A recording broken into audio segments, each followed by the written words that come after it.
Hello friend, do you have the new Fender Studio Pro 8 and you want to learn how to reamp guitars and maybe bass with the new Rumble and the Mustang plugins? That's what we're going to do in this video. We're going to take some DI tracks. I'm going to show you how I use them in a mix to go ahead and to change the sound of those DI tracks and blend them with other pre-recorded guitars to make them sound big, full, and fat. That's what we're going to do in this video, so stick around.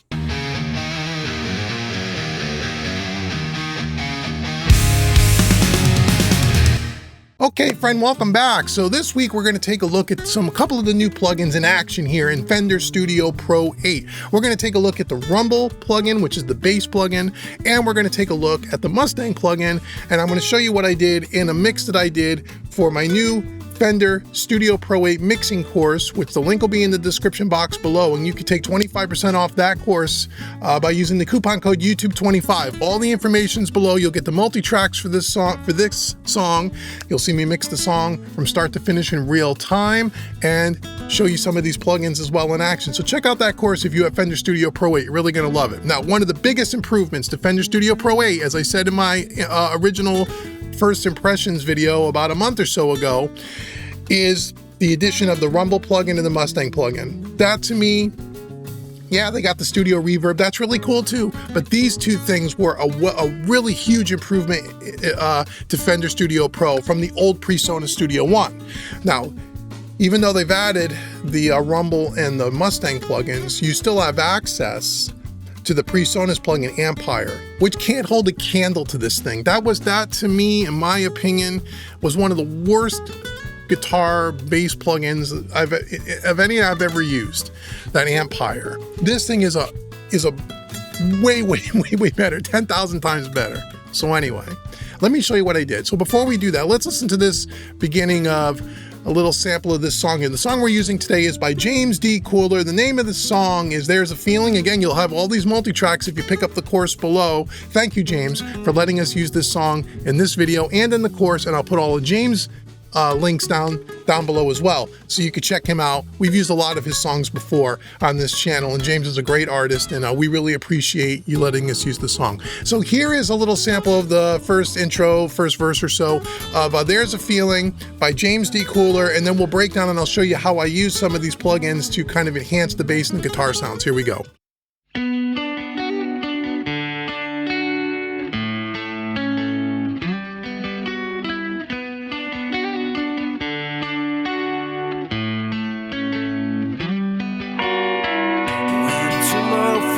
Like yesterday, you better get yourself and run. You better get yourself and run. Ha! Here comes Monday, wake up fast, another day when I'll be late. The Friday night, don't hold me back. You know I won't sleep until Sunday. There's a feeling in my soul.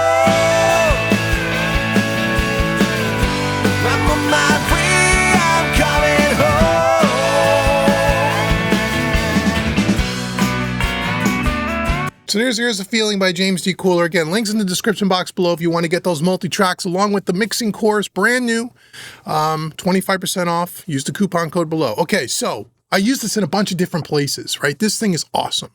So the first thing I'm going to do is I'm going to solo up the bass. So we had a bass amp that James provided us, and then we had a bass DI, which he provided us. And I wanted to blend them together. So here was the original bass amp. I also used the new and improved red light distortion on this, but I'll bypass that for now.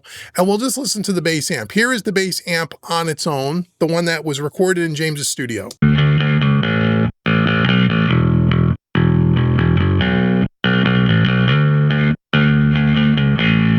Fine, nice top end, sounds really great. Gave me the DI track. Now, typically when I get a bass amp and a DI track, I like to use the DI track to kind of focus more on the low end.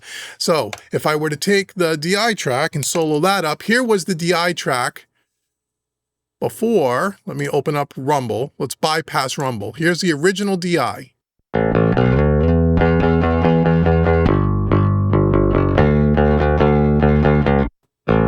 Okay, and then I added Rumble, and I went through in the course and showed all my students as we were as we were mixing this, cycled through a bunch of amps, and I settled on this Fender amp and put a little bit of a small room reverb, and here's what we had.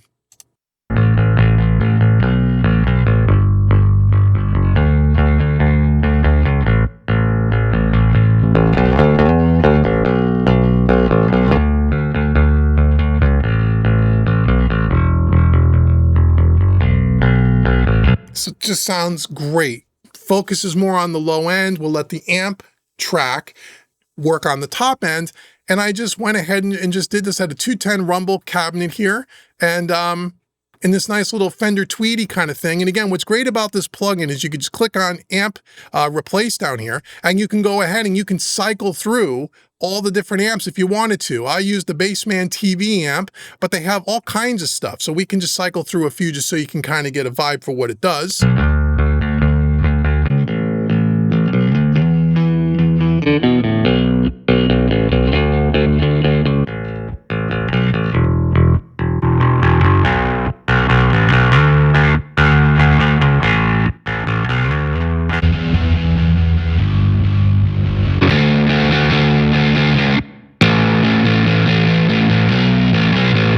You can get all kinds of crazy high gain stuff. But what I was looking for was something a little bit more low endy. Here's some Fender stuff.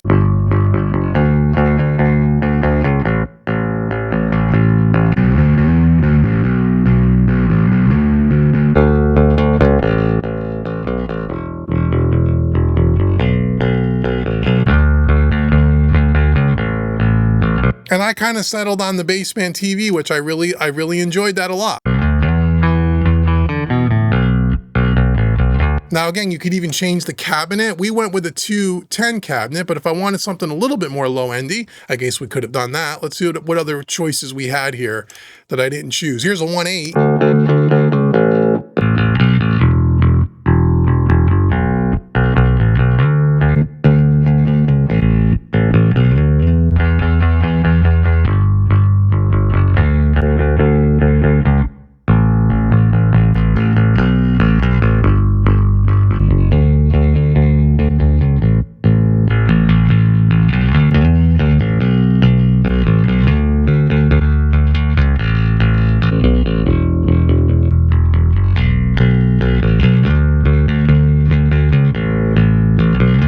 I can use the 410 cabinet, but this is great. And then I just went ahead and threw a little bit of a reverb on here, a little small room reverb just to give it a little bit of size.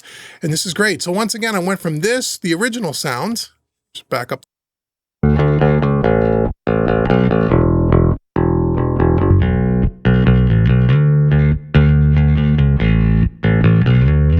And then I blended it with the amp track.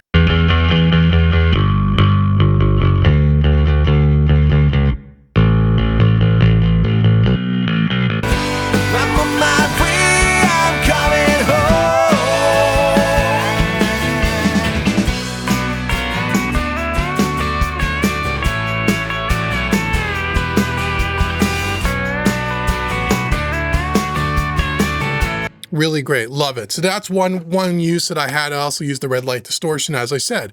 Now, I also did the same thing on some acoustic guitars. We have a couple of acoustics that were recorded with some microphones in his studio. And here's what we had. If I get rid of the rumble plugin, I'm going to show you. You can say the rumble plugin, use the bass plugin on acoustic guitar. Let me show you. So here's the original acoustics.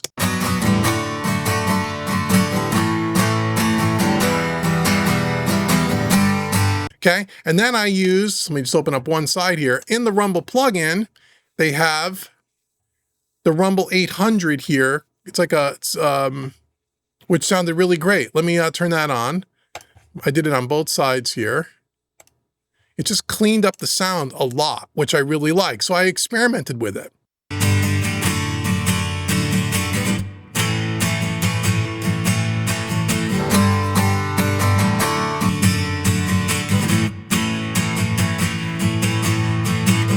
And I used a little bit of a compressor, right? And then I also used a spring reverb, and it just changed the sound completely and sounded perfect in the mix. This is like a little studio preamp here, Rumble 800 preamp. This thing was great with an EQ section on it, worked out really well. And I even used it with a 210 cabinet.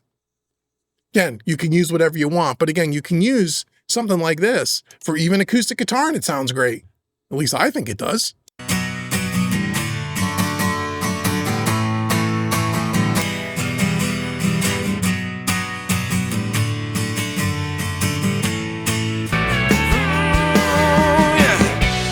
Sunset light, it got fast, another day when I'll be late. But Friday night, don't hold me back. You know I won't sleep until Sunday.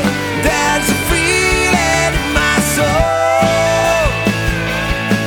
soul. Great. Another place that I used it. He had a bunch of clean guitars and a bunch of dirty guitars throughout this song. He had clean guitar 1, and then he gave me a DI. So if I go to clean guitar 1, which is at the beginning of the song, I believe here, the very intro here, I'll loop that up for you. So here's the first guitar that he sent over. Again, I'll pan it towards the center so you can hear it.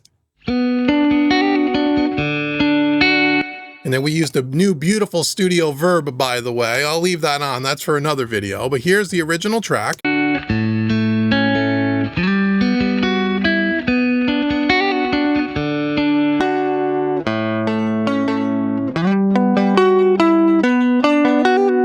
And there's the DI. So I took the DI, and again, I got out the Mustang plugin, which I'll show you right now. Turn it on again, and I picked a nice Fender Deluxe.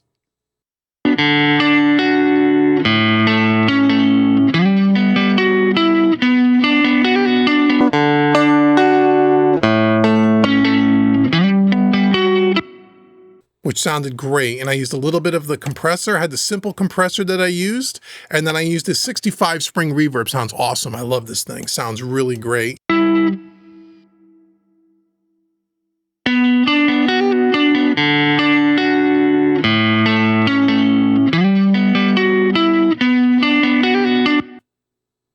Really nice, really nice. Sounds beautiful. And I just tried to get something that was similar to the amp that he kind of used, but not exactly the same, because I wanted to have something just to give it a little bit more thickness and a little bit more fullness by using an amp that sounded similar, but is a little bit different. So again, if we just take these two guitars and blend them together.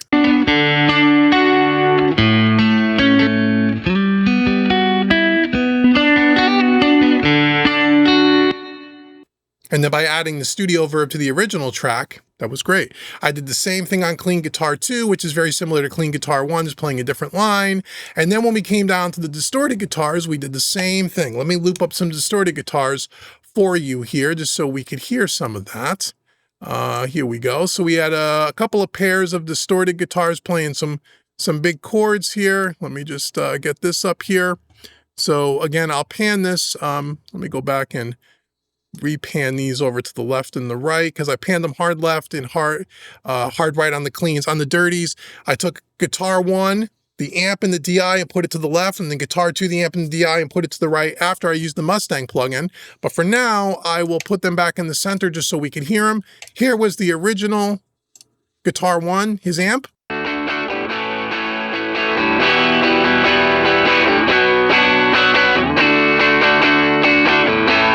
Okay, and here was the DI track for that particular part. Let me shut off the Mustang.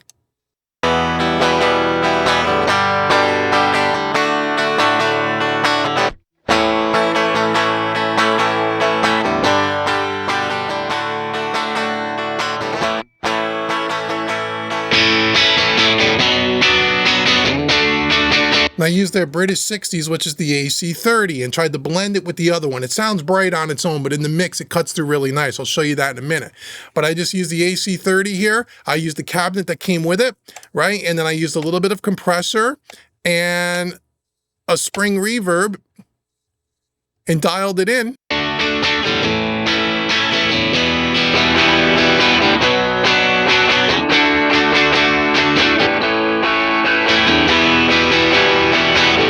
Right, and just made a nice big guitar sound that I panned hard left.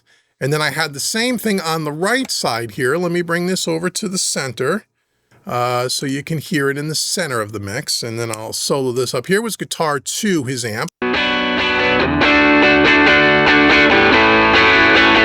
Right, So now on guitar 2, I even used the Mustang plugin. Here was the original. I'll shut it off. Where it went through an amp, but it was really on the clean side. And what I was showing inside the course is that you could even reamp something that was already recorded with an amp. Typically, you wouldn't do that, especially if it's really high gain. But in this particular case, it worked out well. So we had a really low gain on that guitar too. And what I did was I added a little bit of our, the high watt. I believe this is a high watt. So here's what it was before.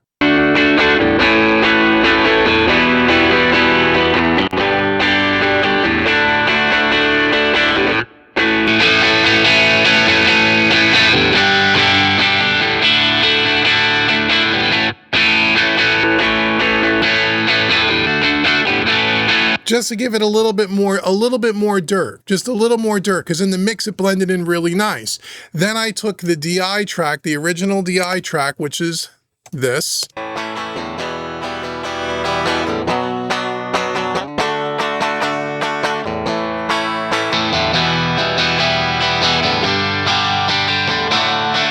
And used that British watts, a high watt again. With a 412 V30 cabinet, and then again, blended them together.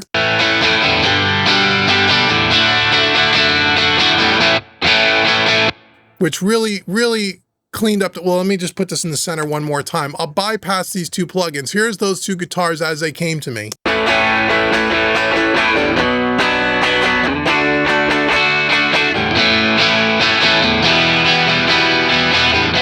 Then I pan those hard right, and now if I blend those with the other two guitars that we just talked about, guitar 1.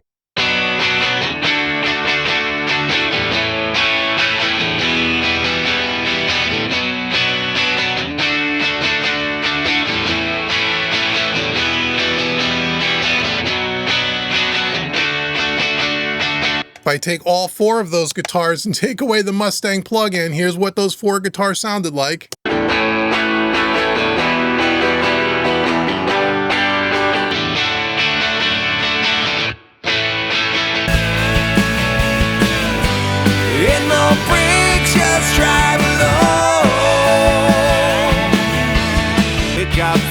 So, I mean, this is great. I mean, again, for people, and I've gotten dozens of emails when Fender Studio Pro 8 dropped. I got dozens of emails from students asking me, I have Studio One version 7, PreSonus Studio One or version 6. Do I really need to upgrade? Do I really need to upgrade? What do you think, Dave? And even though I said in the video what I thought, people still email me anyway, but I love yous all. That's okay.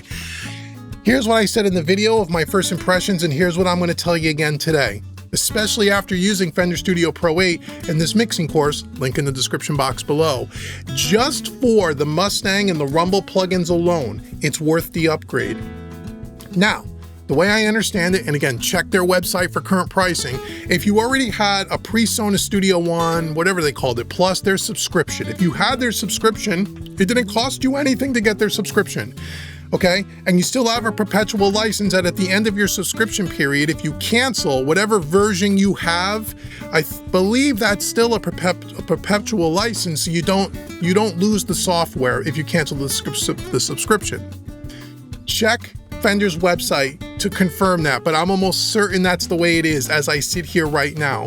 For people who hate subscriptions, do it for a year, upgrade it, and then cancel it if you don't want it. Get it for these 2 plugins. And now the Studio Reverb is really cool too. I used that in the course. The red light distortion revamp is really cool too. There's some other little doodads there that are cool. But the biggest upgrade in my opinion is this guitar and bass plugin. Fantastic. So whenever you're recording guitars at home, I always tell people, if you can record guitars at home, record your amp or whatever you're doing, but try to get yourself a DI track as well. Because if you have a DI track, then when you start mixing and blend everything together and you want to change the sound or blend sounds or you want something a little different, you have the ability and you don't have to go jump through hoops and do all kinds of crazy routing stuff in and out of your DAW and in and out of your interface just to reamp stuff. You don't need to. You can use the plugins that come with Fender Studio Pro 8, and these 2 things are awesome. So that's just a little sample of what I use these for. And if again, you want all the multi-tracks and you want to see the whole thing and you want to see it in detail and you want to see me experiment more with this, that's longer than what I did here in today's YouTube video, click the link in the description box, go out to Home Recording Made Easy, get the mixing course and use the coupon code YouTube25. It'll take 25% off that course and you get all the multi-tracks. You get about 5 hours worth of training. You'll see this in the mix from start to finish in real time. I take you through the whole thing, including the setup.